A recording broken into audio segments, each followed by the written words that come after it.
Ang mga pagpangumusta ni Pablo. Roma Kapitulo 16 versikulo 1 hanggang 27. Karon gusto kong ipailakan ninyo ang atong igsuon nga si Feb. Nag-alagad siya sa iglesia sa Cenchrea. Dawatan ninyo siya isip inyong igsuon sa Ginoo, ug maugayod kini ang angay ninyong buhaton isip mga anak sa Dios. Tabangin ninyo siya sa iyang mga kinahanglanon, kay daghan ang iyang natabangan. Ako gani natabangan usab niya. Ipangumusta ninyo ako kang Priscilla ug kang Aquila. Kauban ko sila sa paghago alang kang Kristo Jesus. Gitahan nila ang ilang kinabuhi alang kanako, ug dili lang ako ang nagpasalamat kanila, kondili ang tanan usab nga mga iglesia nga dili Hudyo. Ipangumusta usab ako sa iglesia nga nagtigom didto sa ilang balay. Ipangumusta usab ako sa akong hinigugmang higala nga si Epaneto. Siya ang unang mituo kang Kristo sa probinsya sa Asya. Ipangumusta usab ako kang Maria. Naghago siya pag-ayo alang kaninyo. Ipangumusta usab ako sa akong isig ka Hudyo nga si Andronico ug si Junias. Kini sila kauban ko nga nabilanggo.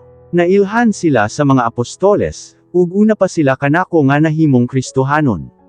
Ipangumusta usab ako sa akong hinigugma nga higala sa Ginoo nga si Ampliato.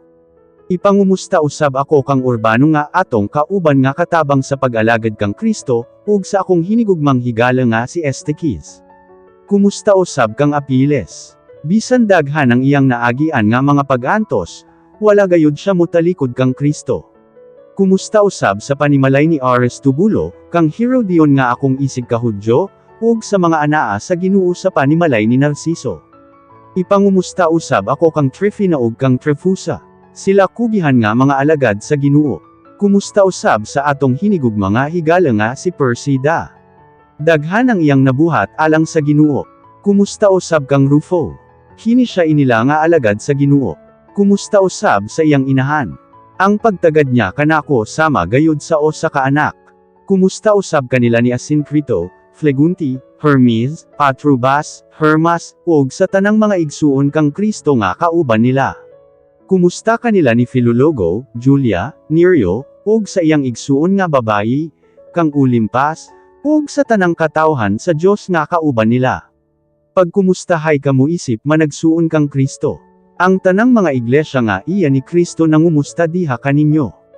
Ako nag-awhag kaninyo, mga igsuon ko kang Kristo, pagbantay kamo sa mga tawo nga maoy hinungdan sa panagbahin-bahin ug nagsamok sa pagtuo sa mga tumutuo, supak sila sa mga pagtulunan nga gitudlo kaninyo.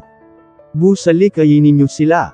Ang mga tawo nga nagbuhat ni ini wala mag-alagad kang Kristo nga atong Ginoo, kondili ang ilang kaugalingong kagustuhan lang ang ilang gipasulabi. Ginapahisalaag nila ang mga tawo nga kulang sa kahibalo pinaagi sa ilang maayo ug madanihon nga mga sinultihan. Nabantog ang inyong pagkamatinumanon kang Kristo, busa nalipay gayud ako, apan gusto ko nga magmaalamon kamo mahitungod sa pagbuhat ug maayo, ug inosente mahitungod sa pagbuhat ug dawtan. Ug sa dili madugay ang Dios nga naghatag kanato og kalinaw, mupildi kang satanas pinaagi kaninyo. Ang grasya sa atong Ginoong Hesus maguban kaninyo. Ang akong kauban nga alagad nga si Timoteo nangumusta usab kaninyo, lakip si Lucio, si Jason, ug si Sosipatro nga sama kanakong mga Hudyo. Ako, si Tercio nga anaausab sa Ginoo, nangumusta usab kaninyo.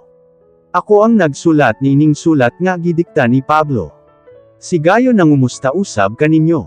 Ako, si Pablo, nagsaka dinhi sa iyang balay, ug dinhi usab nagsimba ang iglesia.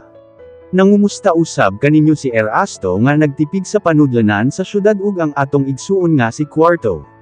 Hinaot pa nga panalanginan gayod kamong tanan sa atong Ginoong Hesukristo.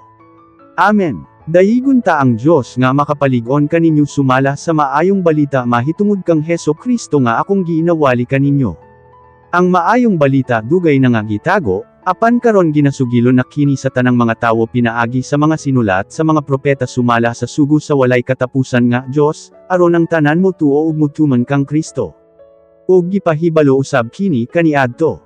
Pinaagi kang Hesukristo, dayigon ta sa walay katapusan ang Dios nga mao lang ang nakahibalo sa tanan. Amen.